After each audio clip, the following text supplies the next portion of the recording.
Hello, ladies and gentlemen, and welcome to the first episode of the Storms United podcast. I'm your host, patspathpredictor, and joining me is my co-host, tvold. Hello. And joining me is my other co-host, EthanWX. Hello, everyone. Now that the introductories are out of the way, let's go ahead and get into the main meat of this podcast, which is the 2022 Atlantic hurricane season. Well, I shouldn't have said meat of the podcast. It's this episode of the podcast. But anyway, let's go ahead and talk about that. How do you guys want to start this out? Chronologically, of course. All right. Great way to do it, I'd say. Yeah, I'd say we start off with discussing Tropical Storm Alex, our first named system of the year. Yeah, honestly, go ahead, Tvold. That storm was really interesting because originally there was Hurricane Agatha down in the deep tropics. It made landfall in I'm trying to remember the state. It was in Mexico. No, I'm trying to remember the state in Mexico. Oh. It was like far south Mexico. I can't remember it. I don't know why. But it was Oaxaca. It was in the state of Oaxaca. Yeah. I'm pretty sure it made landfall. Yeah, I believe it was a down Category 2 at landfall. But the eyewall down there was really impressive, and the remnants of it actually passed over the Yucatan Peninsula into the Caribbean Sea and came over Florida, caused 60-mile-an-hour wind gusts on the East Coast, and also dropped like such heavy rain that it was like flooding out the streets of Miami and like the East Coast. It's pretty crazy. Miami saw over 11 inches of rain from that storm, which is really? That's quite nuts. a bit. So we had like in Naples, we had like 11 inches anywhere is going to cause some flooding. Yeah, it says Naples near the storm center had close to 9 inches of rain. Yeah, we have like almost no wind though. It was really, I guess, windier today than it was in that storm. Yeah. I mean, to be fair, I guess windy there wasn't day, a lot of wind near the center where it passed. Yeah, it was all concentrated to the southeast. I saw that in a few monos. Yeah. Yeah, so we had Alex. It also, let's not forget, it also hit Bermuda as well. We can't forget about that, even though it's the most forgettable island. Direct, though. It wasn't direct. No, it's not. It was. You know what the most forgettable island is? What? You don't know the island because you forgot it. That's what. Okay. It's probably some like Finnish island or something. Yeah. Some Arctic island somewhere. Yeah. Some like little chunk of ice. Yeah.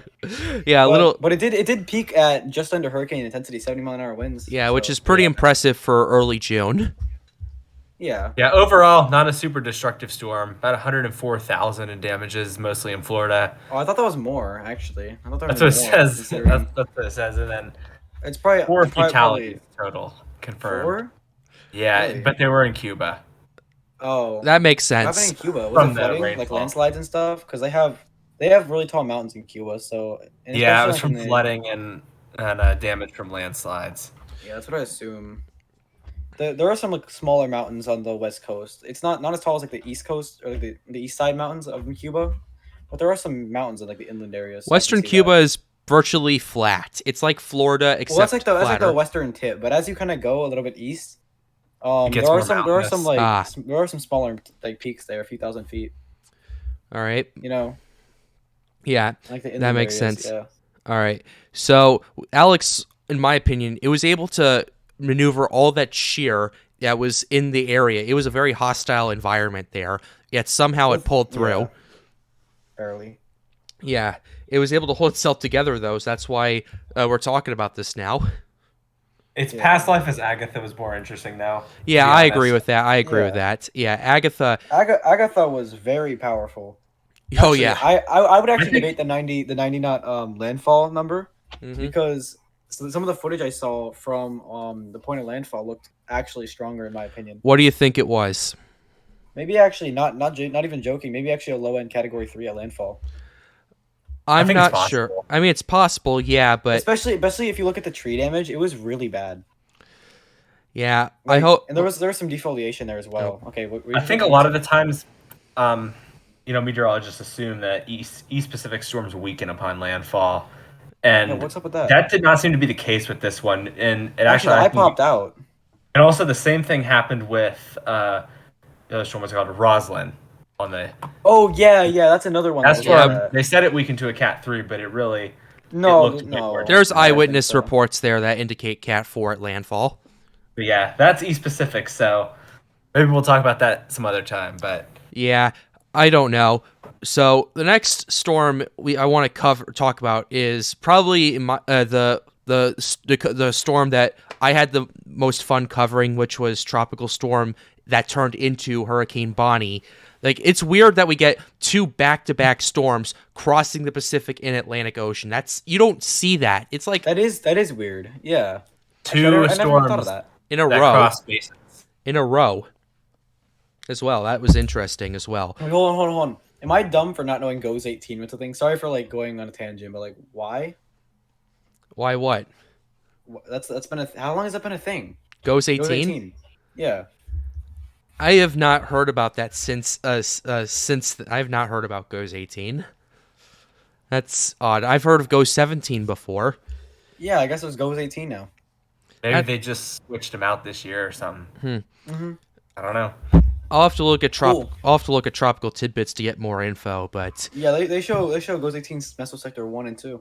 nice. Interesting. All All right. right. Anyways, back to what we were talking about. Back to Bonnie. Yeah, Back little, to Bonnie. Little fun fact Yeah. about Bonnie. It was actually the first storm to survive the crossover from the Atlantic to the Pacific since Hurricane Otto in 2016. That was Yeah. a very destructive storm. Yep. And it took a very That's similar amazing. track right through looks like Yeah. southern Nicaragua, Yeah. northern part of actually in Costa Rica, that Yeah. area. I'm pretty sure Otto was a little further south though. Otto was, I think, No. further into It was further. It was around the same area. southern Nicaragua, northern Costa Rica. Yeah. The reason. I'm pretty sure Otto made landfall in Costa Rica. The Actually reason. caused some damage in Panama. Oh, Yeah. Sorry.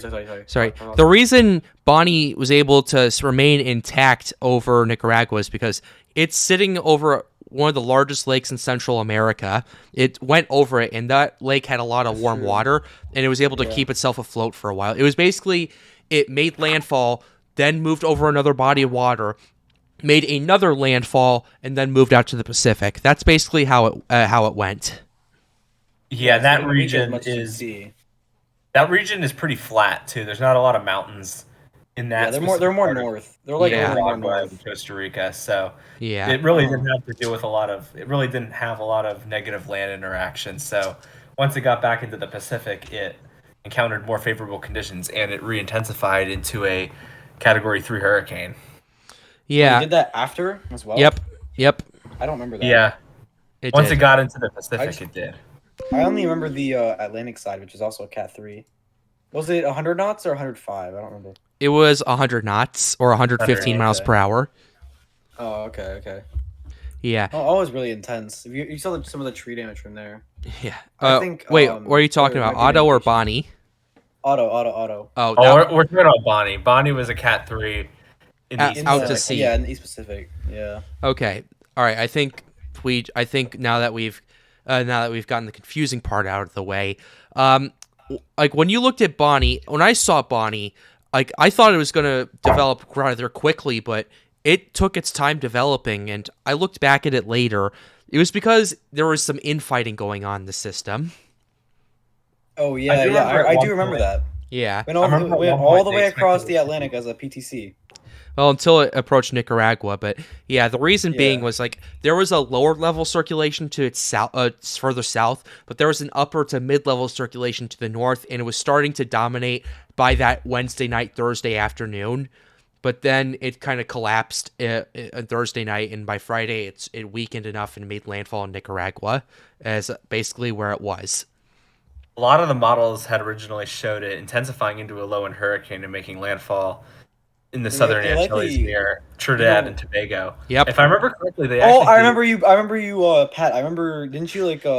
Wasn't that like one of your most viewed videos? Yeah, No, that was a yeah. different thing. That was a different one. Nope, my most popular video was basically me covering what was post-tropical cyclone tour Invest 94L at the time, as it was. If I remember correctly, they did issue hurricane watches actually for They did in Nicaragua.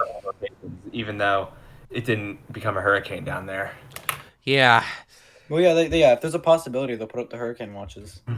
exactly. They put up. Don't they put up hurricane warnings if it's 65 or over? Because I remember back in 2020 with Hurricane Ada or Tropical Storm Ada at the time, it was 50 knots, 65 mile an hour winds. and they still put up hurricane warnings for like some of the areas in Florida. For Ada? Yeah.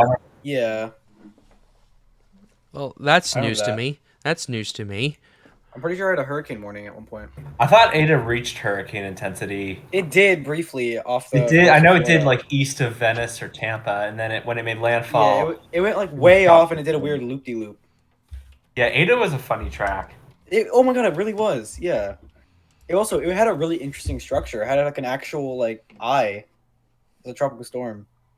I Yeah, mean, I remember that. Interesting. that's okay. Yeah, it actually did. It actually did when it was starting to rapidly intensify as well. I just looked at the track of it. Yeah, it was a hurricane off the coast of Florida. It made landfall. I'd say 100 miles north of Tampa. Yeah, 50-mile-an-hour winds. Yeah, it was the shear Also- just tore it also- apart. True. But something Yeah, really it's November, interesting so to you're note gonna get a lot of is that there was shear actually All right, 6 Tvold, feet go of ahead. storm surge. There was 6 feet of storm surge in Tampa, I and a mean, bunch of people had their homes flooded out. Crazy. the storm was Also, pretty those are- large, wasn't it? Oh yeah, it was. There was over $1 billion in damages. Yeah. I'm pretty sure when it was a hurricane, it actually dropped down into the 980s in pressure. Yeah, I wouldn't wouldn't be be surprised. surprised. Yeah. It was 993 at its first landfall in the Keys. I remember. Yeah. Yep. And yeah, but Ada was absolutely destroyed parts of Central America before it even got to That's that right. point. That's right. It was almost a category Ada was 5 one of the most beautiful storms I've ever seen. on satellite. Yeah. Not gonna lie, it was just Yeah. gorgeous You pinhole talk about that storm. one a lot. Yeah. Yeah. Yeah, that was that's one of the coolest Atlantic hurricanes I've seen. Actually, look, I have a picture, a satellite loop of it in general. Oh, yeah. that I Let me, have saved. yeah. Actually, by the way, that storm made landfall at the exact same intensity that Iota did later in the same month, 2 weeks later. I thought That Iota was 120 knots or 140 miles an hour. I thought Iota was stronger at landfall than Ada. No, they were the exact same, 140. 140? I thought they were 130. No, 140. No, not Iota. Iota and Ada were both 140 at landfall. You guys can look it up. Oh, Oh yeah, miles per hour, not knots. I'm sorry. knots. Oh yeah, they were 120 knots. Yeah. yeah. For the audience, for the audience who doesn't know what knots to miles per hour that conversion is, that conversion is 1 knot equals 1.15 miles per hour. Just for those of you in the audience, so 100 Something knots like, equals 115 miles per hour. Just to let you So, guys yeah, know. Yes, about like that. It's approximate. Yeah, I'm just It's- letting it's the audience nautical know. miles. They're used very commonly for like tropical cyclones and like hurricanes Yep. and all that. Yeah, as And well as also shipping the lanes. winds, and also just for clarification, if anybody's watching this, the winds the winds that we talk about when we talk about like a hurricane.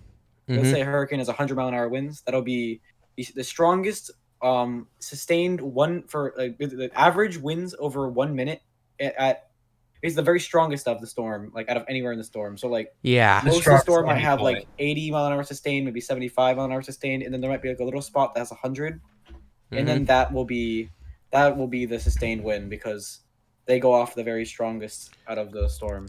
I mean, And also there could be stronger gusts in the storm, but they don't count. Exactly. So, like, let's say there's a 120-mile-an-hour gust, it's still a 100-mile-an-hour hurricane. yeah, it doesn't Kinda how that matter. works. Like sustained winds are not gusts. Gusts last for like 5 to 10 seconds max, sometimes Less. 15 if we're Spain being. winds in the North Atlantic and A East 15-second Pacific gust is basins are long. 1 mile. I mean, 1 minute. I said max. That's I said excessive. max. I said max. Not. I would say I would not consider it. I would consider it like that a brief sustained. I think anything over 10, that's a sustained wind. 10 seconds? Yeah, 10 seconds is a long time. Think about it. I mean, when it comes I know. in hurricane time frame, it's we can debate that later, but yeah, Well, I mean, yeah. yeah, yeah. I love how we're. They're all approximates. Yeah. We got off topic quickly. Yeah, we got off topic very quickly. It's easy to get off topic, you know. It's interesting Yeah. stuff. Tropical cyclones are interesting, you know. Yeah, exactly. Yeah. There's a lot of stuff to talk about. They're like deep, complex, living beings, I guess. Almost. I mean they are living in the case where they're powerful. I feel like ever since Hurricane Dorian, I felt like hurricanes have had brains, you know, because Dorian, They just know what to do. yeah, just Dorian defied conventional wisdom, and a lot of storms Hurricanes have defied brains and they're conventional using it wisdom. to troll us. I mean They're that's using it to troll us. I mean, look at what Well, we're gonna get to Ian later, but Yeah, you know, I feel like the best example of a storm that had like an agenda in mind had to be Irma. I would say that in Dorian as well. Although Dorian, Yeah, I don't that think and I Dorian. don't think Dorian's plan went exactly according to that. In my Yeah, opinion, it looks like it was a little bit off. yeah. Thank God for that. But yeah, we got so off track. We talked about Bonnie. The next thing we had on the list was Connor. It's irrelevant. We're not going to Colin. Sorry, Colin. Colin. I was just about to say that. Yeah. Look at Colin. Colin. It's irrelevant. Colin It was wasn't pretty. real. It Colin looks like wasn't a real. mess. It Colin wasn't was real. pretty irrelevant, so we're not going to talk about that. They caused like a few $1 million damage. For 3 advisories, and it was over land. Danielle was a category 1, wasn't it? Yeah, we're going to talk about Danielle right now. So Danielle was not only just a Cat 1, it was a Cat 1 in the subtropical Atlantic. It was really far to the north and still strengthening as the waters kept cooling down. It was pretty far north of the Azores too. It was about the same latitude as France, which That's is crazy. very far north. That's Way- Canada. If you go across, that's Canada. That's Canada right there. So that's absolutely ridiculous in itself. And I think that was crazy. And that didn't, and from July, like late July until early September, we had a drought in really any in tropical named storms. No, like, we did have Earl. Earl didn't happen War until II. September. Oh, did it not? No.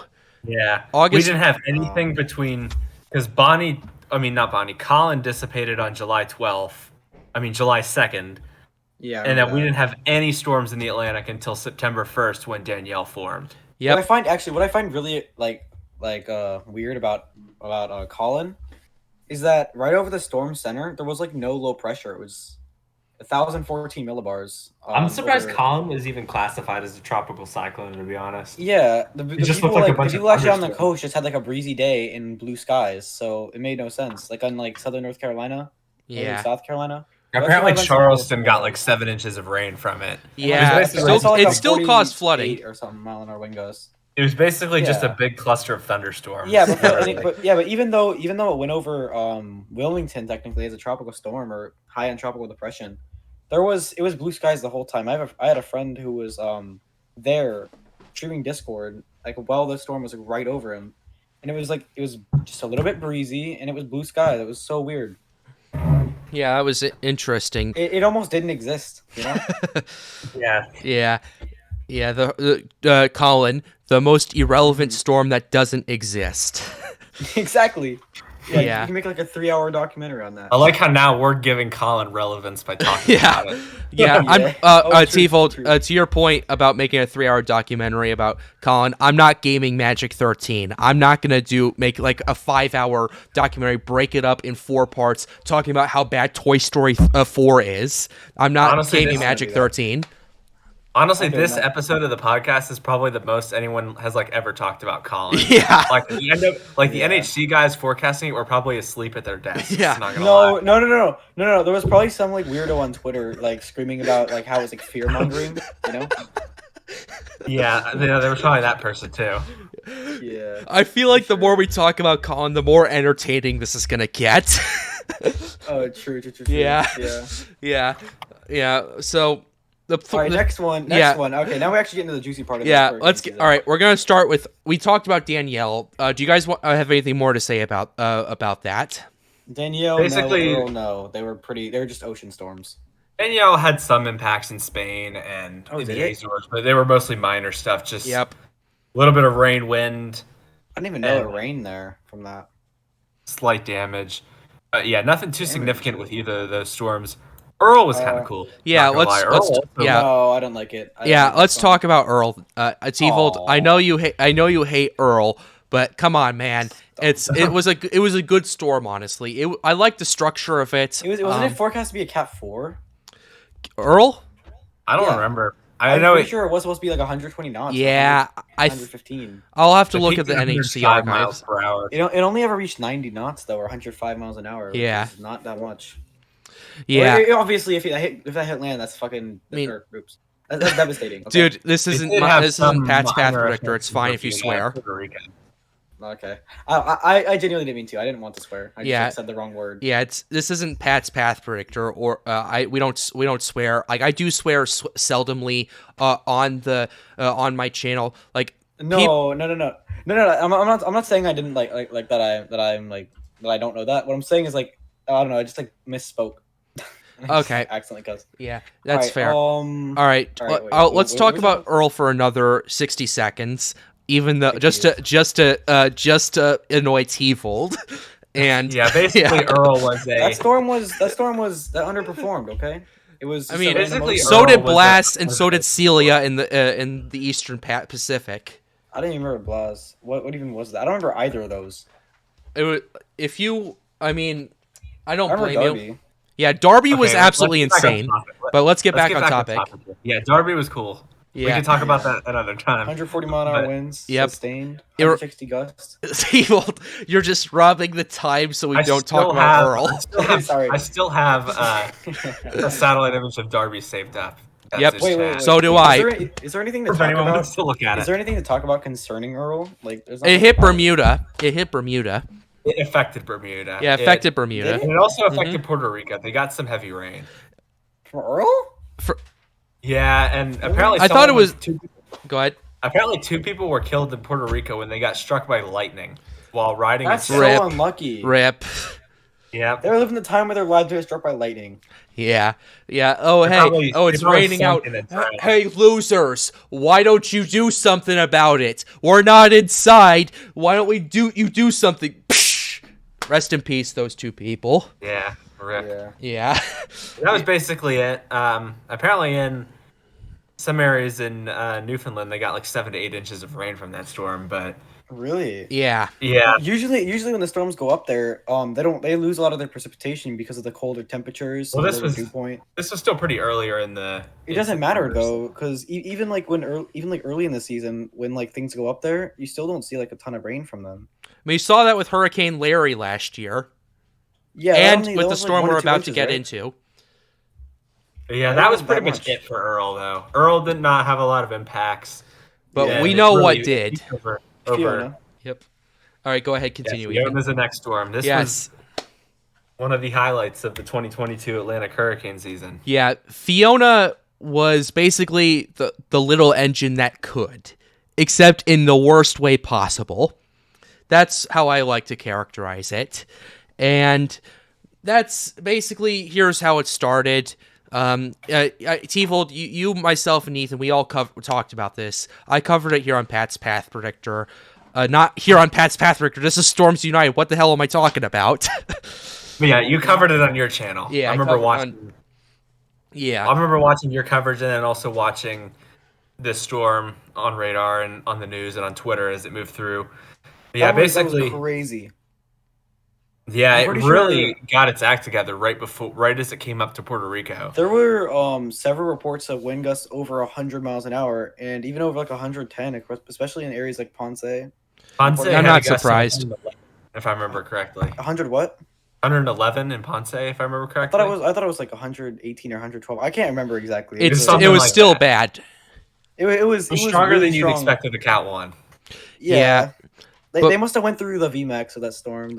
Yeah, they got hit by the northeast eyewall down there. I wonder Yeah, what the that was DB the very strongest wind. You Wait, s- say it again? I wonder what the DBZ was with that rain, because it was some of the heaviest I have ever seen. Probably like 40 or 50, because tropical weather, like the DBZ, isn't like as intense as you'd see in like a thunderstorm, because the droplets are smaller, so they don't really pick up on radar as much. Yeah, could either of you remind the audience what DBZ is, because they probably don't know these buzzwords that we're throwing out.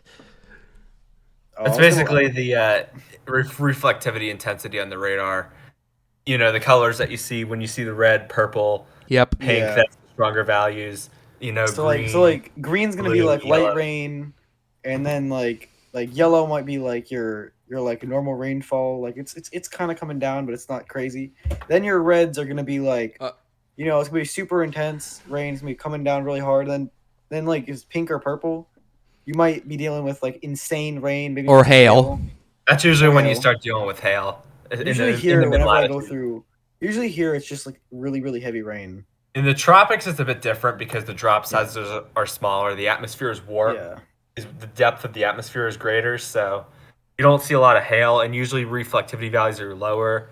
For Yeah, it's example, like a 50 out here. dBz appearance on radar might be the same rainfall rate as 65 in the mid latitudes, just because of the differences with the droplet size Yep. and the Yeah, and the and composition of that the explains why atmosphere there. that explains why like 50 plus dBz storms here are like insane. Like in summertime, you'll see like here like in South Florida, if you get like a 50 plus dBz storm come through, you have zero visibility whatsoever. You cannot see anything. Yep. Yeah, whereas up north, you need 55, 60 to get that at least. And anything least, over that yeah. is hail in the Midwest. Yep. I've gone through 60 plus dBz and not gotten hail, but just really heavy rain. That can happen.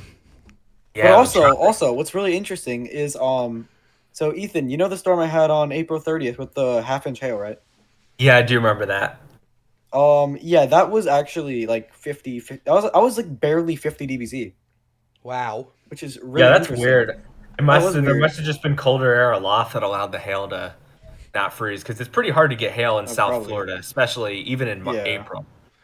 Yeah, it was April 30th or Yeah. Yeah, that was. Oh yeah, remember that tree that got knocked over then and then survived Ethan? Yep. Like in my neighbor's yard. Yeah, it fell over again from this one cold front. I don't know why. It's so weird. It survived Ian. How did it make it couldn't through even Ian, survive. and then- It couldn't even survive like 25, 30 mile an hour wind gusts for this thing. It went fell over through. again. Oh my god. I mean, Florida hits different. I don't know. This tree is just weird. But yeah, back on topic with Fiona. Yeah. I remember when It's a making small landfall tree. and the eye wall was Yeah. passing over Ponce, there were definitely some 50 plus dBz Yeah. values. Yeah, But obviously- let's talk about how it got there in the first place, because it was sheer as a sheep, and those aren't my words. That's Jim Cantori's. By the way, shout out to the guy. We love you here on Storms United. And yeah, we reacted to your Hurricane Isaias stuff. Anyway, back on topic. I'm sorry. Okay.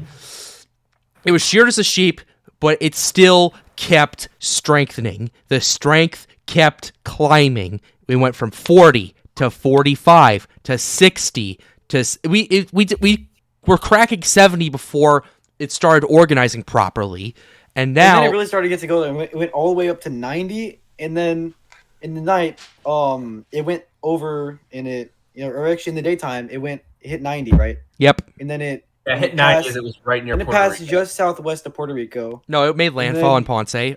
Oh, did it? Yeah. I thought It it wasn't went just Ponce. southwest. It was a bit further west of there, but it was that general area. Yeah. Yeah, and then after that, it kind of kept going. It reached the Dominican Republic, made landfall near I think it was Punta Cana or something like that. I forget. Yeah. I forget what it's called. It was further I'm pretty east sure it's of Punta Cana. Punta Cana, Pretty sure. but I was like near there. I wonder what it was like in Santo Domingo.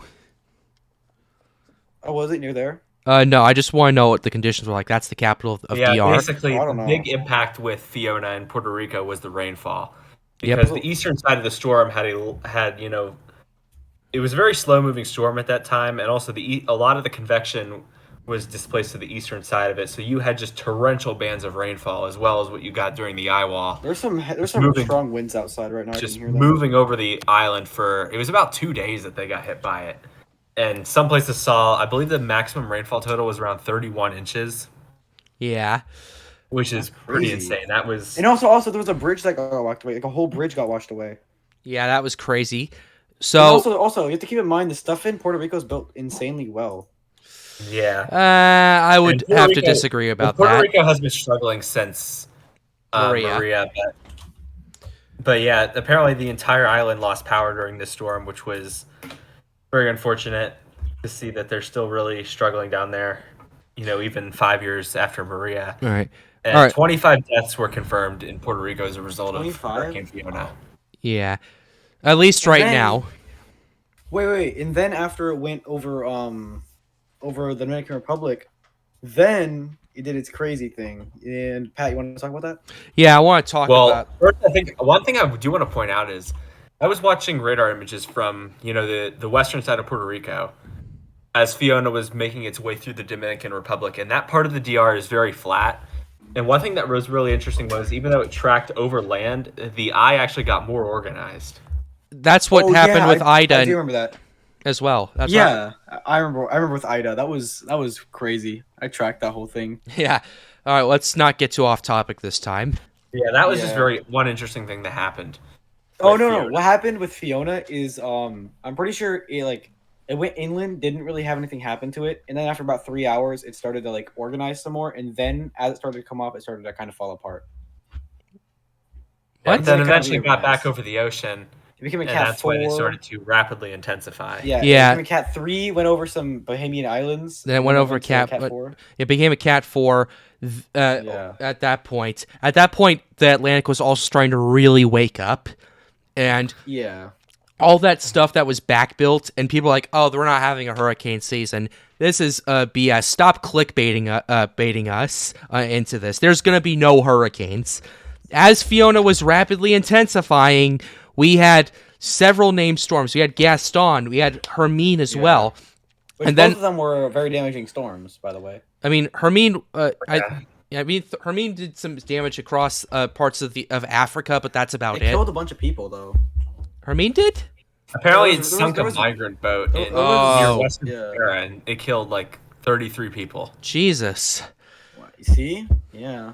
Yeah. And then, and if it's strong enough to sink a boat, then that's got to be a strong. And storm. Gaston did not really do anything. It just Yeah, kind of hung out. it hit the Azores with some wind damage. Yep, I can confirm. Yeah, that's true.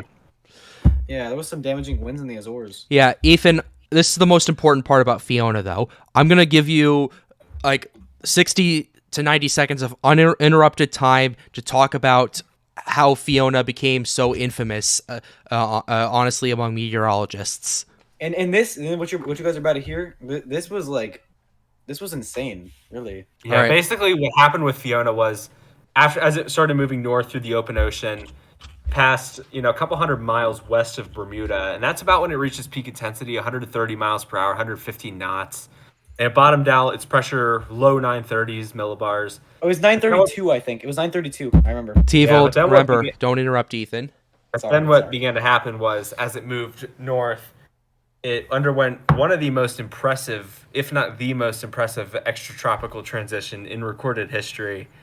And then it made landfall in Nova Scotia as an extratropical storm that was basically equivalent to a Category 3 hurricane. And by that point, the pressure had bottomed out at, I believe it was 931 after it transitioned.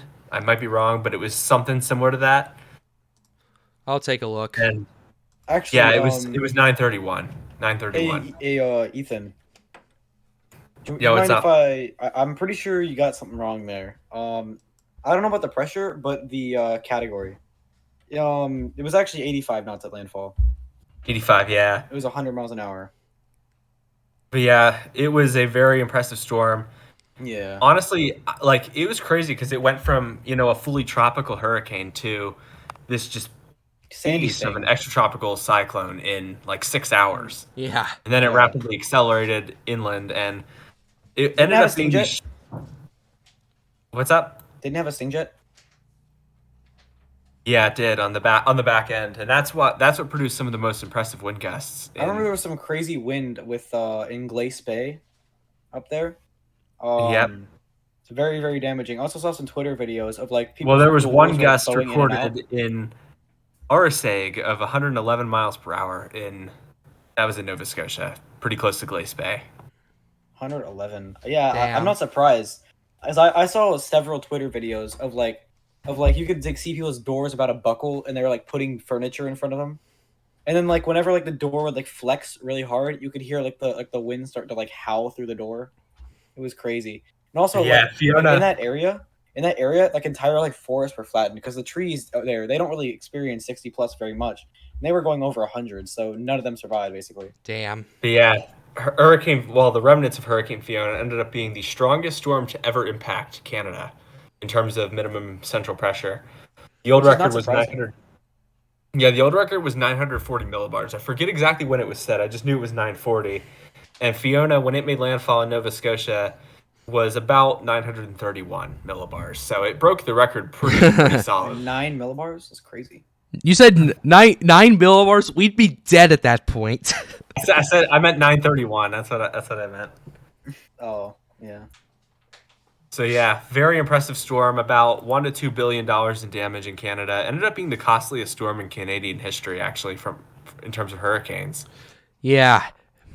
Yeah, and especially considering it just like Newfoundland dealt with Larry the year before, and then Fiona just came in, just kind of took the cake from that.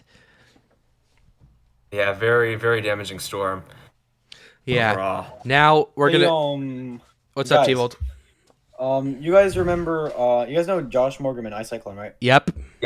I know this is slightly off topic, but he actually just released yesterday his plan for like when he wants to release each one of his storm videos from last year. Nice.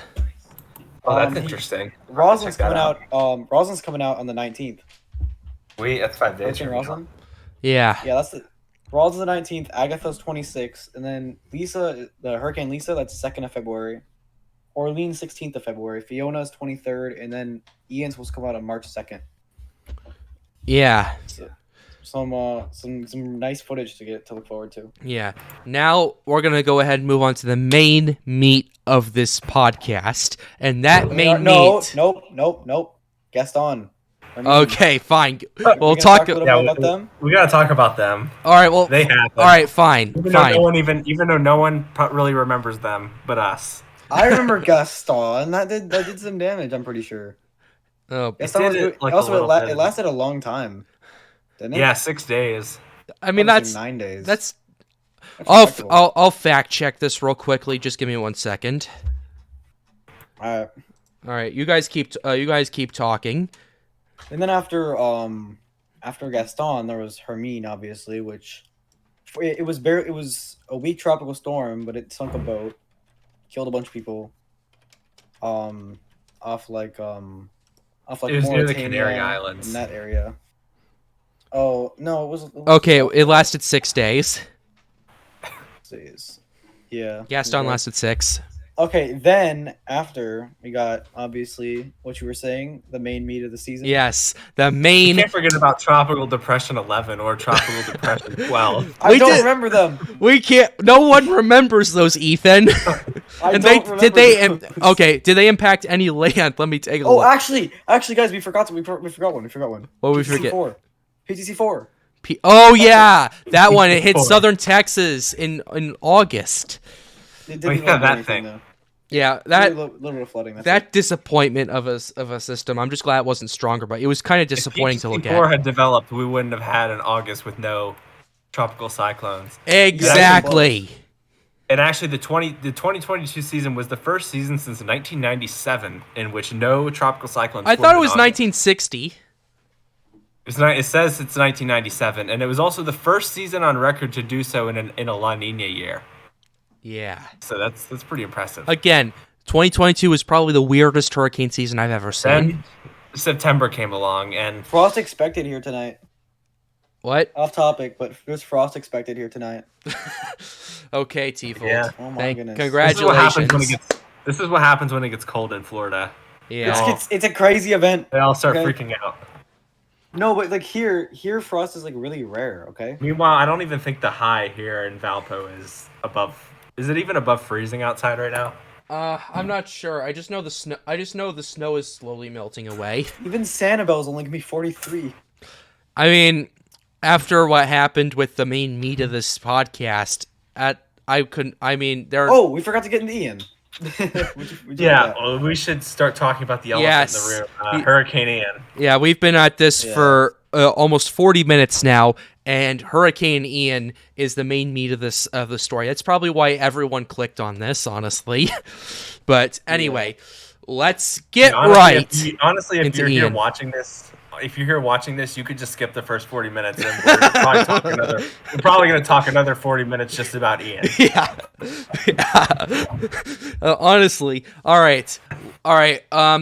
Who wants to start off with Ian? Tvold, I know you were impacted by Ian in Florida. I was.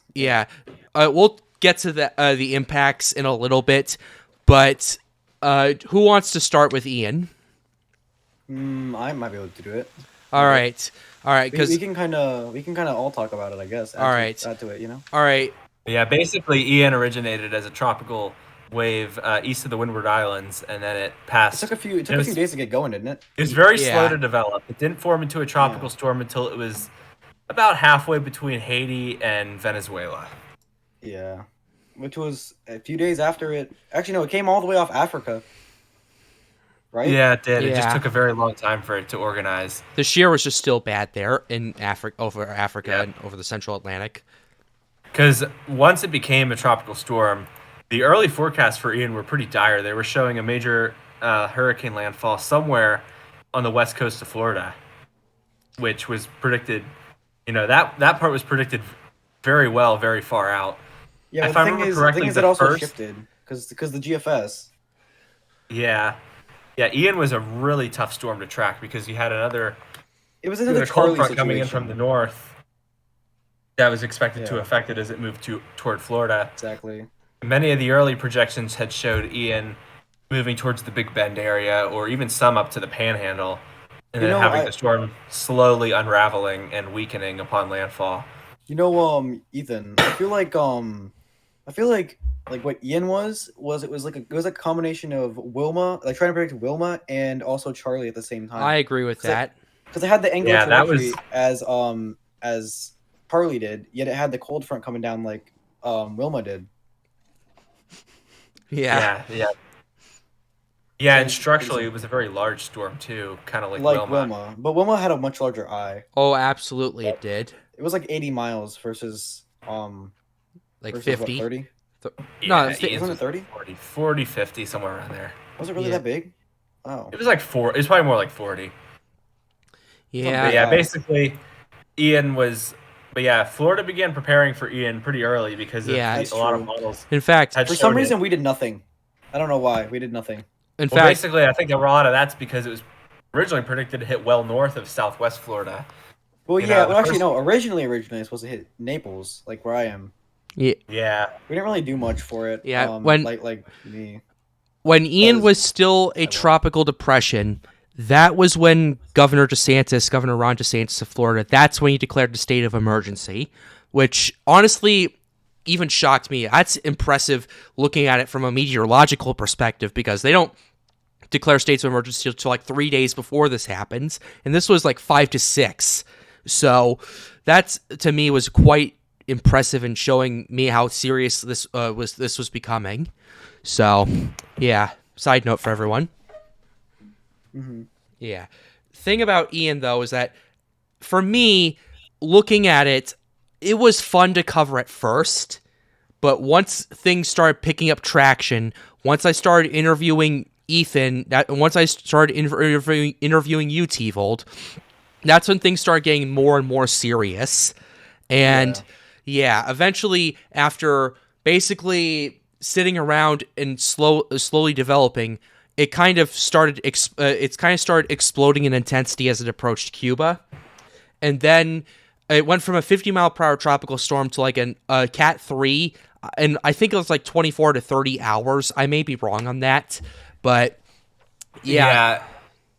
Ian at first Ian took its time to organize, and then really the night it made landfall in Cuba was when Yeah, it really went took crazy because it went from like a lowly category 1 to a category 3 in a matter of hours. Yep. Yeah, when it was And a Cat 1, it was kind of still disorganized. It was still organizing over land. It wasn't intensifying, but it was organizing. Yeah. Yeah. The landfall. And then, Go ahead. yeah. No, you go ahead. You go ahead. Yeah, the landfall in Cuba, and I look at this, and in my opinion, the landfall in Cuba did absolutely nothing to it.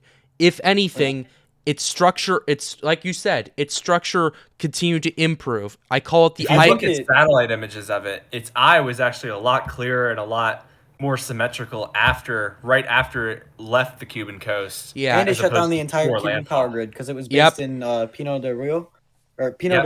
I misspoke, which is obviously where near the point of landfall, a little bit inland. Yep. 30 miles. It's not a So- wide point of land. It's also very flat there. Yeah. The thing is, so it's not going to weaken it that much, which is why the whole thing got shut down for the entire country. Yeah, Pretty crazy though. yeah, Yeah, it pretty knocked insane. the whole country of Cuba out of power. Yeah. Yeah, it was unfortunate. And then it passed over as a category 3, and then I went to bed pretty early, like at maybe p.m. I don't know, 9 p.m. Well, I think first we Not should super talk late. about. We should talk about the track towards there. What I'm trying to say is Okay. I went to bed. When I went to bed, it was just a Category 3, and when I woke up, it was a Category 4 coming straight towards Florida. We'll get to that in a second. We're gonna get there, but I think All first what we should talk about is, the projections from the models. Exactly. For a while, as it was approaching Cuba, it had been expected to directly impact the Tampa Bay area as a Category 3. Yeah. And because of that, a lot of evacuations were ordered since this was the first major hurricane to directly threaten the Tampa area in, a really long time. Since the Not 50s, since at Irma. least. Yeah, and it looked like this was going to likely be a direct hit. So they ended up evacuating a large area of the city and surrounding area. That's exactly what happened with Charlie. In 04, Yep. yeah. It just tilted a few degrees more to the east. But yeah, after the it thing made is with- landfall in Cuba, Mhm. the track suddenly shifted a good bit further south and east more towards the Port Charlotte to Fort Myers area. And Yeah, that so only gave them about a people- day of lead time to order evacuations and start preparation. Well, they should have been preparing already because obviously there was a lot of play, and it looked like most of the models that weren't the GFS were kind of agreeing with that for that like more southward track. And that's actually what I was thinking. I was not agreeing with the GFS. The GFS had it like way up in the Panhandle. Yeah, I thought it was Brooksville, like there that, was like I Brooksville. thought that was an issue. Well, I remember Yeah. if you look at climatology, Irma was a bit further east than originally predicted. Yeah, let's Charlie, Yeah, that's Charlie true. That did- is true. That is true. We know Even Charlie did its turn. literally the day unexpectedly, of. and also Wilma took a similar track. Yeah, but the thing although is, Wilma, further that south. one was actually predicted. It was well, almost yeah, exactly I like agree. Wilma. Yeah, with Wilma. It was almost perfect with Wilma. When it came to Ian, though, what I noticed with it is even as it was approaching Cuba, it was still moving. It was very subtle, but it was moving east of the track. It was moving very Yeah. east of the track. It kept So nudging east. yeah, and that basically all the hours it was doing that, it was chipping away at how far north the system was going. Which was not very far north. Yeah, like Yeah, and also another thing worth mentioning, shortly after Ian left Cuba, it underwent an eyewall replacement cycle. Which allowed exactly. for further intensification. Yeah, Not just exactly. before- Oh, Well, originally it halted its intensification. It stayed about 120 miles per hour Yeah. as it moved through the dry Tortugas Islands, just west of Key West.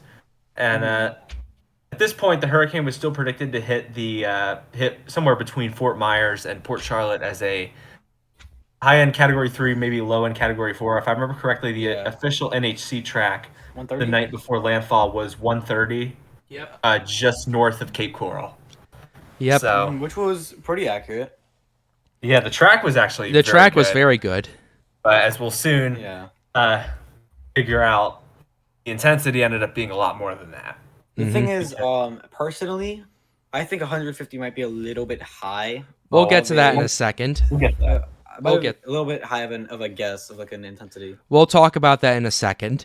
But before we get to that, let's talk about basically the intensity that happened the night before. I went to bed, I think it was around 1 a.m. Central Time that night. I probably went to bed That's at like too- midnight. So around I went to kinda bed close to earlier. the time you did. Yeah. At that point, it was a Cat 3, and it was I was starting to get reorganized a little bit, but I thought still at that point, it's gonna come ashore as 120, maybe it'll get to a Cat 4 if Yeah. things go well for it. Yeah, I got up at 7. yeah. I got up at 7 Central, 8 Eastern, and the first thing I saw was Ian was 155 miles per hour. Yeah, And- I got up before you. I got up at 3 something.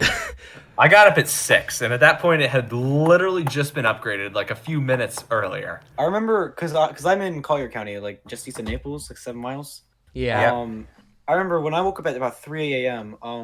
It was raining. We were getting wind gusts to about 30 to maybe 40 miles an hour. Until about 6, or actually like till like 5:30. Then wind gusts probably increased to about 55, 50, if I remember right. And then Yeah. around then we probably hit severe around 7 a.m. maybe a little after. Mm. And then the severe winds lasted all through the night. Yeah, that was pretty crazy. Yeah, it was because I woke up, I remember looking at the radar and I'm like, oh wow, this thing has really reorganized it now. Because by this point, not only had the maximum maximum intensity increased from 120 to 155.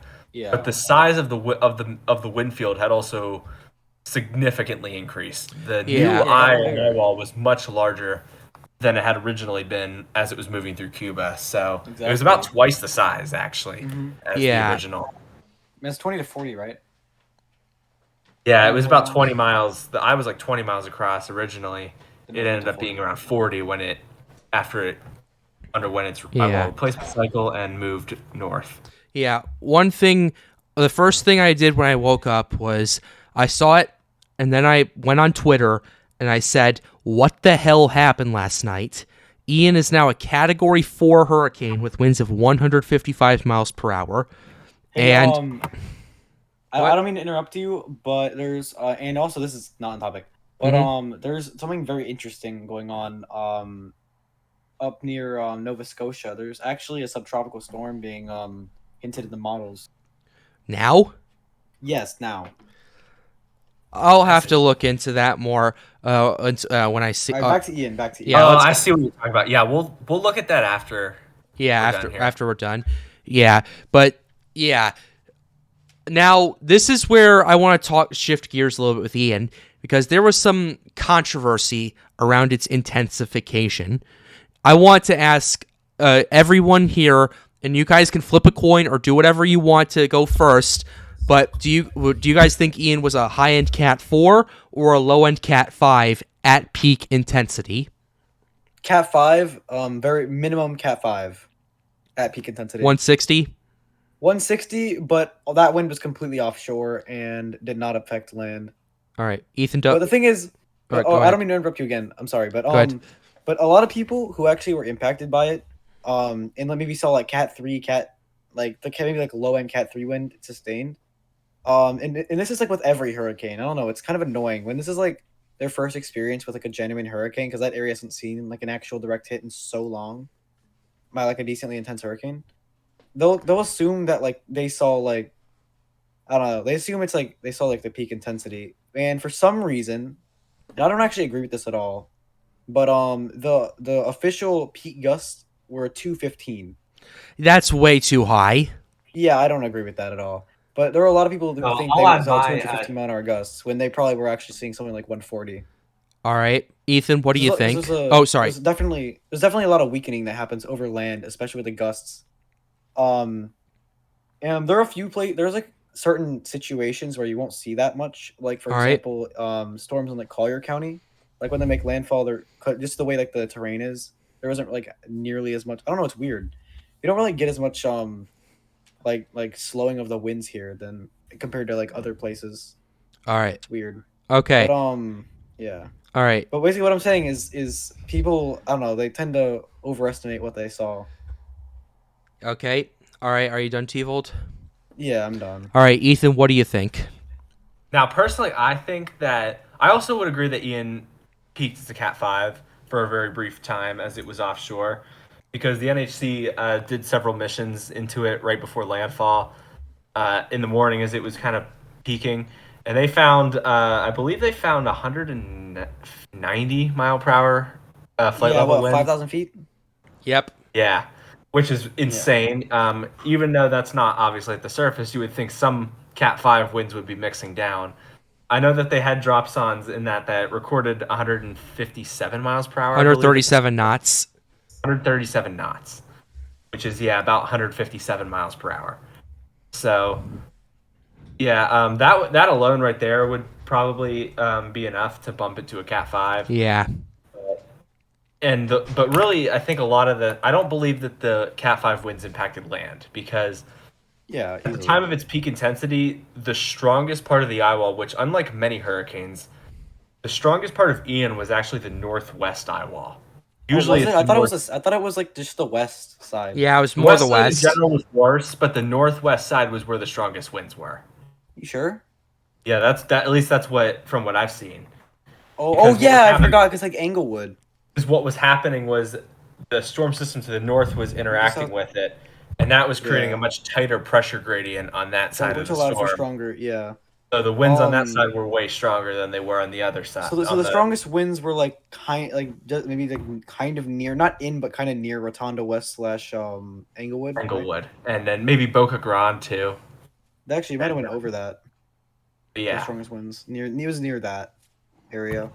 Yeah, I would say just because the storm was so large, once the eye had actually made landfall in Cayo Costa, it was probably not. It was no longer a Cat 5 by that point. I would actually agree with the 150 official intensity by the NWS. I think it was probably a little bit weaker than that. Maybe 140, 145. Just me though, just me. Because if you look at the pressures, they rose significantly by that point. They were in the 940s. Because Ian was such a large storm, a lot of the eye wall had been on land by the time the center of the eye actually crossed the coast. Yeah, so but at the same time, it had. The thing is, when the eye came over, because the strongest winds were on the west side, they didn't actually come on shore until the storm had further weakened from land interaction, meaning that the strongest winds you probably saw on land sustained were probably low end Category 4. I'm sorry, but I'm inclined to disagree with that. But yeah, it was interesting watching you two talking about this. I would agree that it did peak as a Cat 5, and I think when the NHC releases their official report in April or whenever around that time, I think that they will conclude that it was a Cat 5 at its peak. I think they're going to keep the landfall intensity at 150. All right. I don't know. But they might evaluate it. I mean, but now we should definitely talk about the impacts because obviously Ian had catastrophic impacts as it made landfall. Yeah. Mm-hmm. Yeah, one thing I will say is that no matter how strong it was, if it was 150, 155, 160, 140, 130, whatever, we can all agree it was still a very catastrophic storm, and I think that everyone can agree with that. Absolutely. Yeah. Now let's because of go ahead. All right, you go ahead first, Ethan. I was about to segue. Because of Ian's more south and east shift, we saw a much more significant storm surge than expected in places like Naples, Marco Island. And then especially Naples. Not really. Naples, Island, but Naples. Naples shorefront saw it was like 8+ feet of water, right? Like the Naples Pier was completely destroyed. A lot of the really nice homes right along the beach, hotels. The whole thing was flooded. I remember the day of. I saw a Twitter video. There was like a guy in like Naples, and he was behind like metal doors, and it was like, you know what I'm saying? There's like metal doors. Oh, that video, is it the one where it busts down the door? Yeah, it was a concrete building. It was strong ass, and it was like 7+ feet of water just busted through the door, and he started running the other direction. That's crazy. I think the storm in Naples ended up being a good bit more severe than people expected because in Naples they were outside of the eye wall. So they were on the south side. Yeah, here we didn't really get the hurricane force winds. We got gusts to that, but we didn't get sustained that. But on the coast, you just had a massive storm surge down there, 7-8 feet at least, and luckily much higher as you got further north. Yeah, especially in Fort Myers Beach. Yeah, which brings me to my next point. The ground zero for Hurricane Ian was probably, as a lot of you've seen on the media, and Fort Myers Beach area. Got the absolute worst of it. Direct onshore flow during the most intense part of the storm. It was just a massive storm overall, so very huge storm surge. Probably at least 15 feet in Fort Myers Beach and Sanibel and those areas.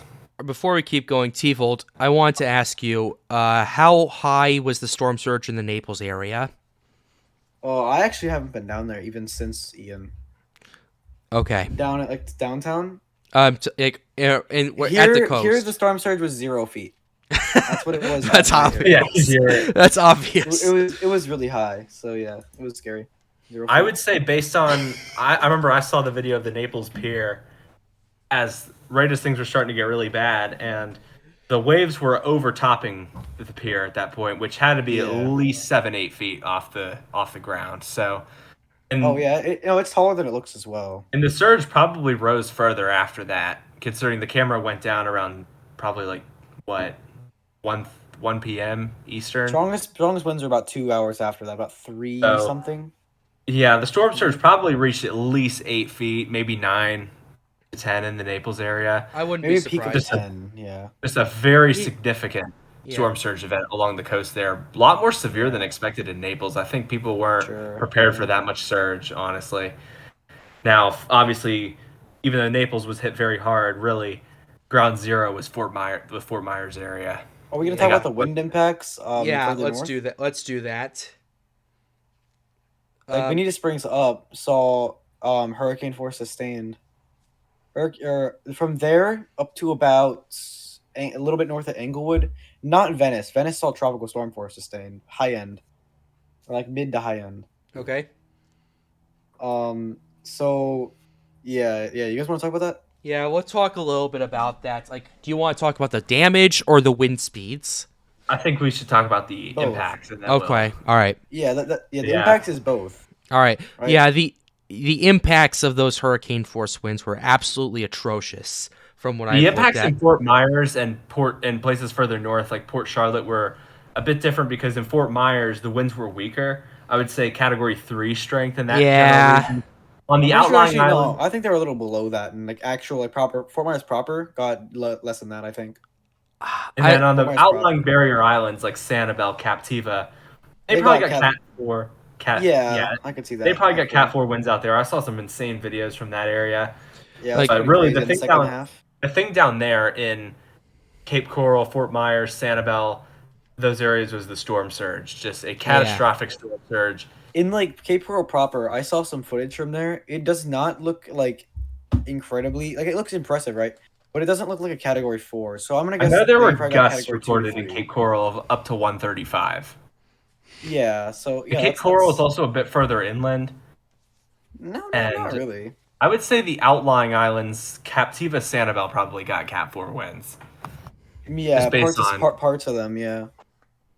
Yeah, those places. I actually used to go on vacation to Sanibel a lot when I was younger, and at least when I was there, and really up until the day of the hurricane, it was a very tropical, very lush place. And I'd say the winds probably weren't like 130 plus sustained at that time. Yeah, Sanibel was completely devastated. I've seen videos actually recently driving through there. You know, the trees are all dead. There's piles of rubble everywhere. It looks like a war zone down there still. Fort Myers Beach, Sanibel, just absolutely catastrophic damage in those areas. And Pine Island too. Pine Island also got devastated. Same with Matlacha and the southern part of Cape Coral and Fort Myers. Yeah. Absolutely devastating. The storm surge was really the most devastating aspect of this hurricane. A lot of the deaths that occurred were in Lee County, which is where Fort Myers, Sanibel, those places are. And many of the people who died in this hurricane were elderly people who were not able to escape the surge.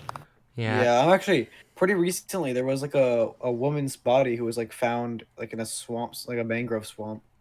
Yeah, I was telling Pat about that earlier. Actually, they found found remains in the mangroves around Fort Myers Beach. Yeah. So I think, unfortunately, deaths like that are going to continue to turn up. What's the death toll? 157. It's currently 157. Oh yeah, that's what I thought. I think once you count indirect deaths from, lack of clean water, disease, lack of AC, and also the elderly population. Without power, you can't really have life support machines running. So I think the death toll in the end will probably be in the 300 to 500 range if you count those indirect causes too. Yeah. Which, technically, that would be more than the deaths from the 1935 Labor Day hurricane if it's 500. Yeah, if it goes that high, it will be. Yeah. Which would make it one of the of the top. Yeah, that was the deadliest since. Or that happened in 1935, and that's the deadliest since. In Florida? Deadliest since. Yeah, further north in Port Charlotte, Punta Gorda, Englewood, Rotunda West, those areas, they saw the strongest winds from the hurricane. That was where the strongest parts of the eye wall moved through. But they didn't really get much storm surge up there because the direction was mostly offshore. Mm-hmm. Yeah, but it was still pretty crazy how strong they got a very big negative surge. I actually saw some storm chasing footage from the Punta Gorda shoreline where the bay had receded about. Yeah, the Charlotte Harbor had receded about 10 feet. Is what people were saying. Down? Wow. Yeah, and the same thing happened further north in Tampa. with the Tampa Well, Bay. maybe less so because I didn't get the eyeball. Yeah, a Yeah. bit less so up there, but still very significant negative surge further north of the storm center. But yeah, really the main impact in Port Charlotte, Punta Gorda, Englewood, pretty much all of Charlotte County and a good bit of Sarasota County was the extreme winds and the extreme rain. Almost Yeah. 30 inches of rain fell in that area around Northport, Port Charlotte, Englewood, just because they were under the strongest convection in the eye wall for so long. And also, that was where most of the Cat 4 winds occurred, was in that Yeah. region. Yeah. That was And it was a unfortunate. very slow moving storm. So, any of the older homes that were built before the hurricane codes were not able to handle it. But the devastation up yeah. there was not quite on the level of what we saw from the storm surge down south. The storm surge will Well, always be. well, the thing is, down there they haven't really had like a bad hurricane in a long time. Like Irma up there was only a category 1/2. Like in Lee County, it was Yeah. a 2. But the thing is, a lot of the populated areas only got category 1 winds because they're on the weaker west side. Mhm. Or even the Berry Islands only got tropical storm force sustained. So this was their first. So they thought they'd seen a hurricane, like a strong one. They hadn't really, because that Yeah. hurricane was weakening inland, and they didn't get the strongest part of the weakening inland storm. Yeah, And whereas then you you have to got go the back really strongest. far. You actually got the Yeah. strongest part of Irma. Yeah, I was in the right front quadrant at landfall. Yeah. So The it's pretty worst crazy. of the wind impacts were definitely in Charlotte County and southern Sarasota County, and those Southern areas. Sarasota. Yeah, No, Northport. it's Northport, but not Venice. No, not really. It got weaker as you go further north. Exactly. Yeah, Northport didn't. I don't think they got category 4 wind. They got maybe 3, but not 4. It was still pretty impressive. Yeah, and they got about 28 inches of rain there, radar indicated. Yeah, I did see a lot of that. What was And it? that rain, What was it in band of- Arcadia? Yeah, and as the hurricane moved inland, that band of extreme rainfall continued with it, and there was basically a band of 20 to 30 inches of rain from there all the way to New Smyrna Beach on the East Coast. East Coast, yeah. Yeah. If I remember correctly, the highest total was in New Smyrna Beach on the East Coast, and they got 31 inches of rain. One The thing. crazy, Oh, the craziest thing about that is like here we didn't even get that much rain, in Naples? You guys got a couple inches. did we? At least like the strongest part of the winds were pretty dry. Well, yeah, because you got some out ahead of it as it was moving in. You probably got a couple Well, inches of rain. yeah, we did get it. We got Really- like 2 tornado warnings in 15 minutes. Jeez. Yeah, really, Or 10 the minutes north even. side of the hurricane was really where the incredible rainfall was, and as that moved inland, that produced extreme long-term river flooding in places like Arcadia, basically a very large area of Central Florida, going up through Kissimmee, Orlando, and all the way up towards Daytona Beach Yeah. on the East Coast, had very significant inland flooding.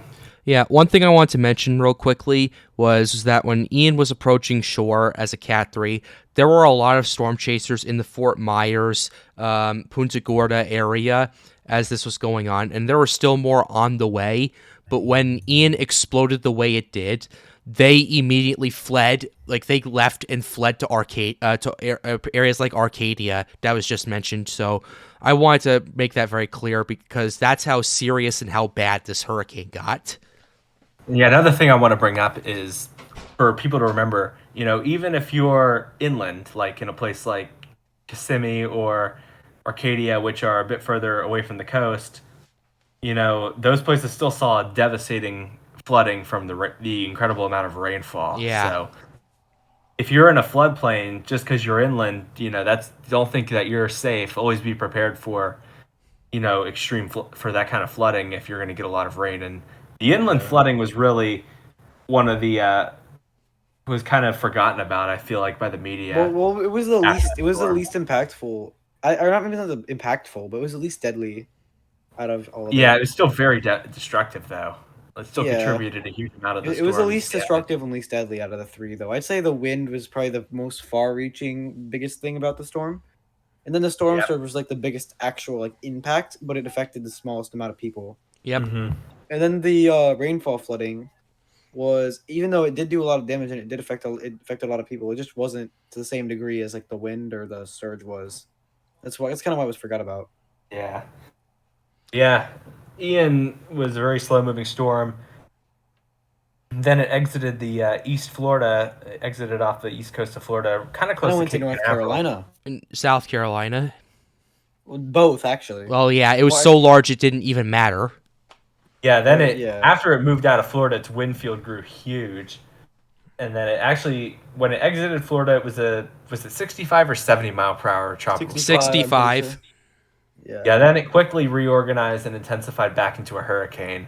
Low end, Cat 1. It was. And It then got it up to 85. made it to Yeah, 85. but I don't think there were really 85-mile-an-hour sustained winds on shore, jujing by the footage that I saw. I I mean, don't know. It didn't really look that impressive. It I mean, looked like this- a tropical storm. you It was you just a very big, weak hurricane. no matter how strong it was still massive, and the storm surge was still absolutely crazy in South Carolina. If you think about it, It wasn't crazy. It was though. 7 feet. It was like 6 Was to it? 7 feet. It was that high? yeah, Yeah, Myrtle Beach got hit yeah. pretty As hard. I said, tropical storm level. Tropical storm Ada did that in Tampa. tropical Yeah, storm. the areas. Generally, tropical storms produce like 1 to 3 feet of storm surge. Well, Ada did Um, 6. I mean, Well, Ian was you a can very big discount storm. the that Ada because that was a larger storm, but Yeah, yeah, but so was Ian. Ian should have created more if it was stronger. yeah. Well, I guess to be fair, the hurricane force winds were like very small. In Yeah, affected very very large small area of people. tropical storm. So Yeah, yeah, so 6 to mostly 8 feet tropical of storm surge impacts. between Charleston and Myrtle Beach. Those areas got hit pretty hard. There was a lot of coastal flooding, water rescues, homes severely Yeah. damaged. I don't exactly know how much damage occurred in South Carolina. I know there were like 5 deaths Yep. from a variety of things, but yeah, still a pretty impactful storm down there. Yeah. And then actually Ian did not even stop after that. it It lingered. eventually it lingered right off the coast of Maryland and Delaware, where I live, Maryland, and it basically sat there producing, a lot of rainfall, strong winds, and actually coastal flooding in places like Ocean City and Atlantic City, New Jersey, and other places in Virginia. Saw a lot of coastal flooding as Ian just sat there and produced constant onshore winds and cold weather. Yeah. And then eventually it moved out and it died. After a few days, it moved away and finally disappeared. All right. Yeah. Hurricane Ian. Ian's legacy will certainly not be forgotten anytime soon. Yep. They've recently upgraded the damage toll to 113 billion total. Yeah. That's the third costliest in U.S. history. Yeah, The just costliest are Katrina and Harvey. They are tied. Actually, Hurricane Katrina, for just that for inflation, it's more than Harvey. That's true. Yeah, Katrina adjusted for inflation would be about 160 billion. Yeah. Harvey is 125, and Ian right now sits at 113. But that's greater than or equal to, right? So. Yep, it could go up more. Yeah. That's just based on, the total insured losses, which were about 50 billion, and then uninsured and damage to public infrastructure, which is estimated to be another 63 billion. So they've come up with about 113 billion total. Yeah. Ian will definitely not be forgotten, but here's what I don't want people to forget. What I don't want people to forget is how politicized this storm got, even as it was still developing.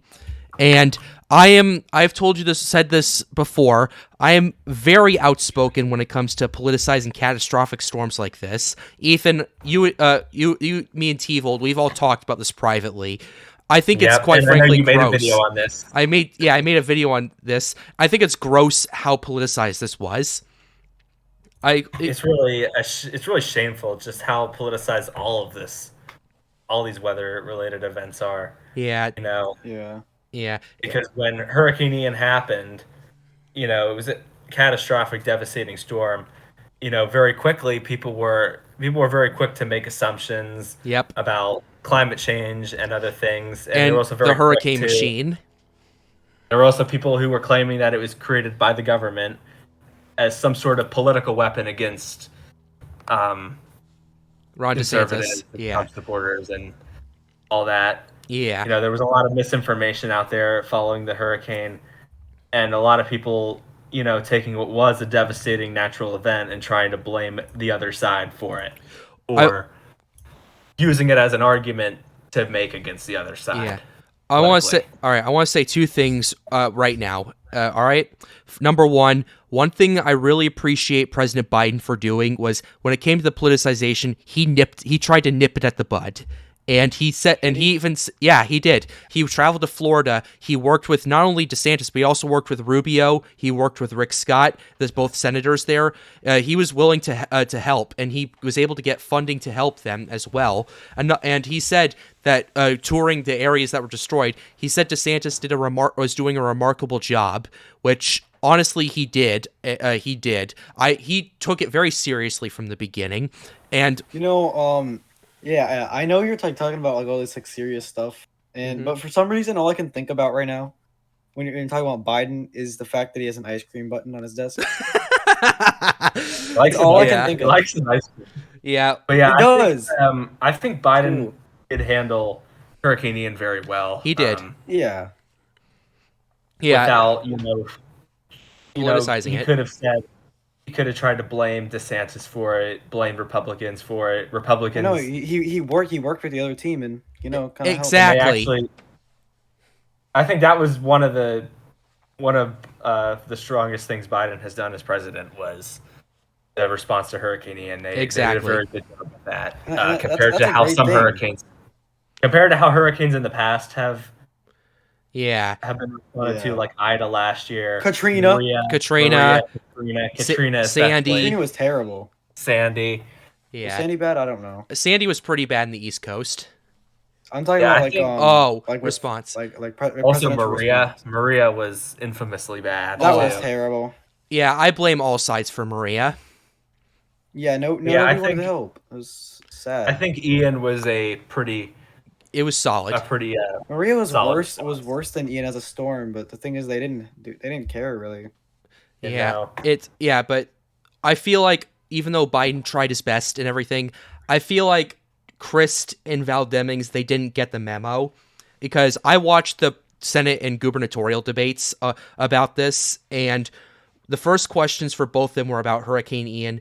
Val Demings literally just said climate change, stuff about climate change, and what Chris did was the first thing he did was he politicized it and said that DeSantis did this horrible job and everything like that, because unfortunately a lot of people did die. That's tragic for sure, but these people also did not really have enough time to evacuate because the model shifted, which is more tragic. If no one had evacuated, it could have been thousands. It could have been. Yeah. And I feel like it's quite frankly disgusting how politicized both the left and extreme parts of the right tried to do that. I think it's disgusting. This was a horrible tragedy.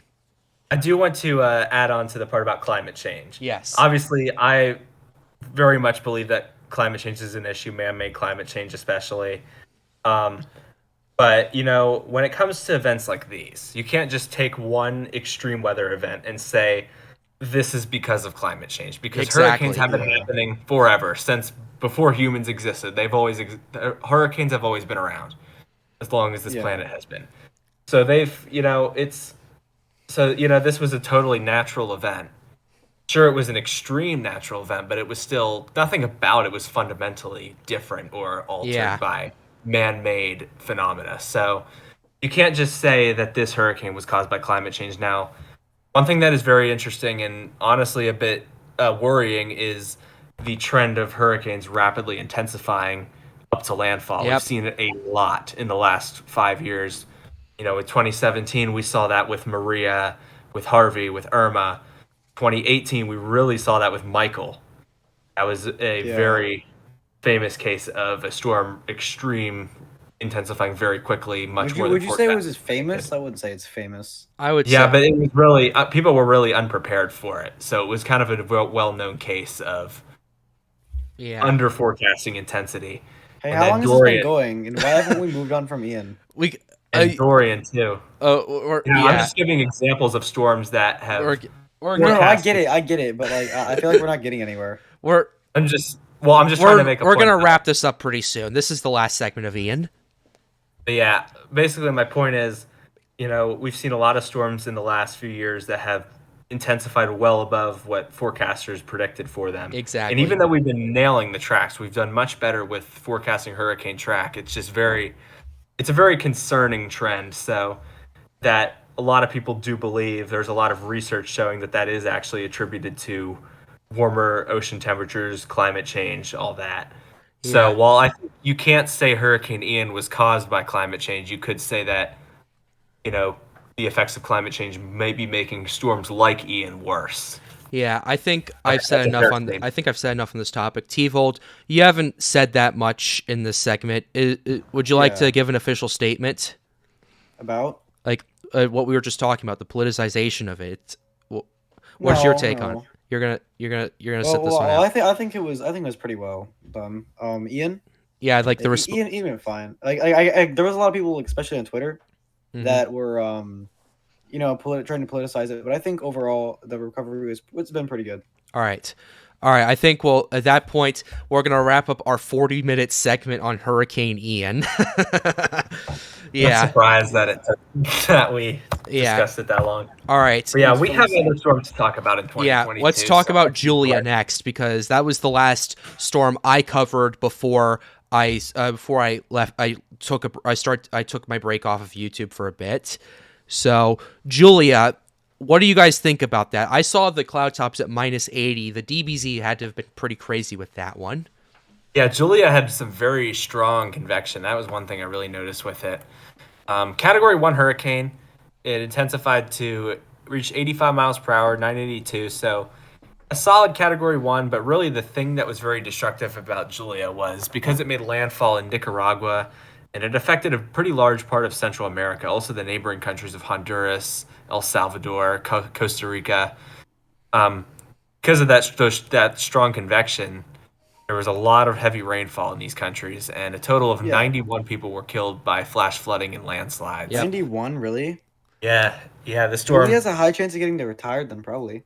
At this also point, $406 million in damages. Yeah, too. he's probably getting retired. And the deaths were pretty spread out. Actually, 54 of them were in Venezuela from landslides. Jesus. That's crazy. And then you had the rest were kind of spread out across Nicaragua, Panama, Honduras, El Salvador, Guatemala, Mexico, and Costa Rica. So yeah, just a very large, impactful storm in terms of the rainfall. At landfall, Category 1, pretty typical Category 1. But really, the thing with Julia was just the rainfall and the extent of the impact as a result of that. All right. Yeah, that was pretty crazy. What was the next storm? We know we had a few more, and then Nicole. Carl. We had Carl. Hey, Carl. I don't remember Carl. It didn't do anything, did it? I don't remember. It dumped some pretty heavy rainfall in the southern Yucatan. Okay. All right. That's Let's it. move on to Lisa. Lisa, Man. yes. Yeah. Lisa was actually probably the best Category 1 hurricane you could get if Hurricane Hannah didn't exist. Yeah, true. Yeah, Lisa had a very nice eye wall structure when it made landfall in Belize. It made landfall. It passed right over Belize City. Yep. Yeah, it did. Did do that. That was pretty crazy what it did. Yeah, I know. Cyclone There was some pretty that storm. there was some pretty crazy footage from him. Mm-hmm. Yeah, it was pretty. Yeah, a pretty good storm surge. Also, there was what 6 feet of storm surge. Yeah, 6 foot surge, Yep. which is pretty impressive for a Cat 1. Yep. Wow. Now, what's the next one up in the line? Martin. Did that do anything?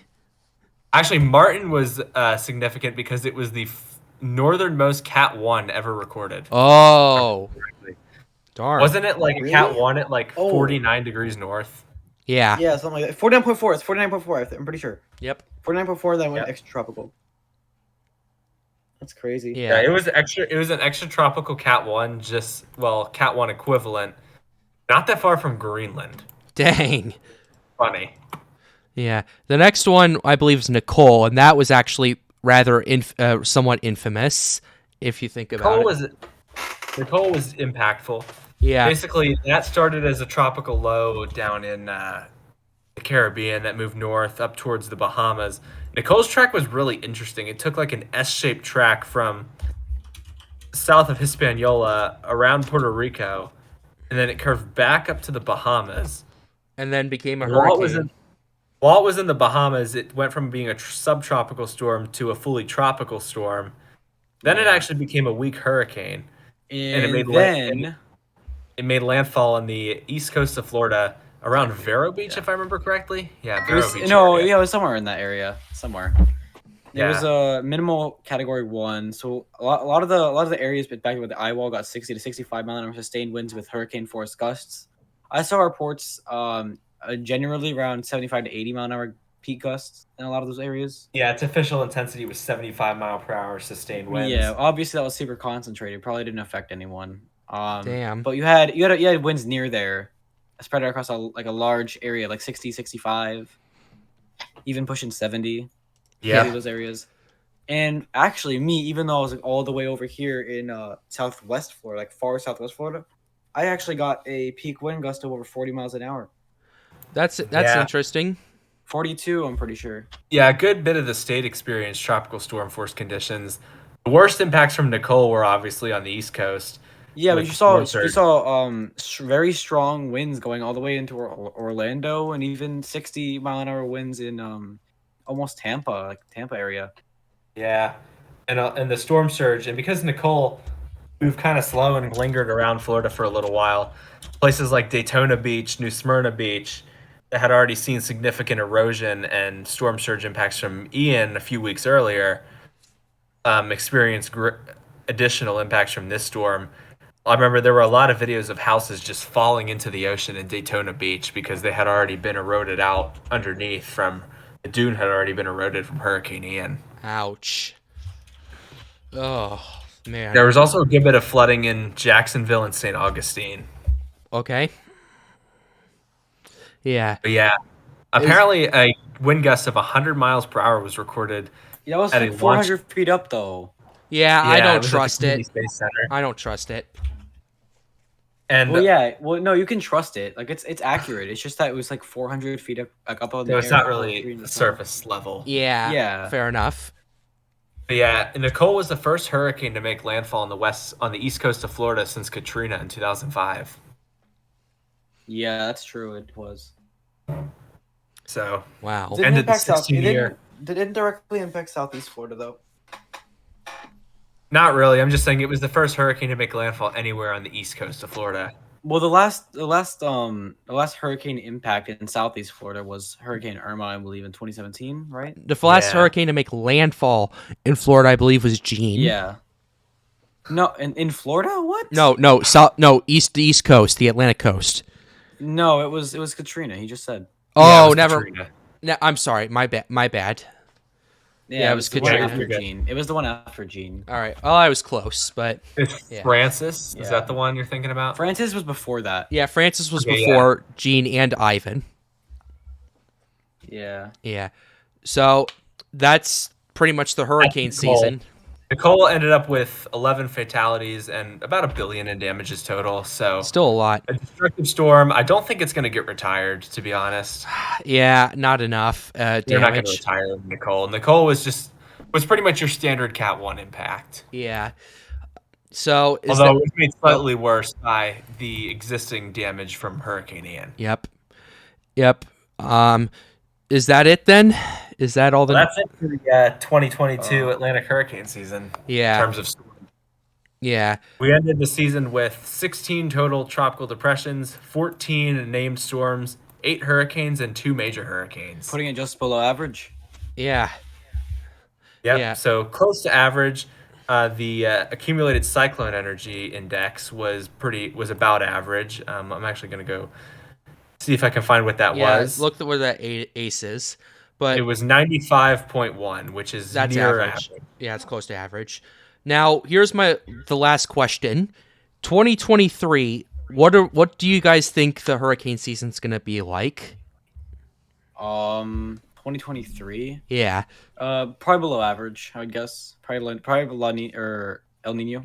Yeah. Yeah, I've heard that we will be transitioning into an El Nino year, so I would not be surprised if this season ends up below average. Hopefully, for the sake of, everyone in the East Coast, in the Gulf Coast, and in the Caribbean, it does end up below average because I think it will.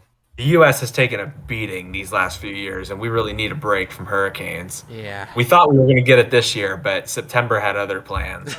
Yeah. Well, I guess that But sums yeah, it up hopefully- then.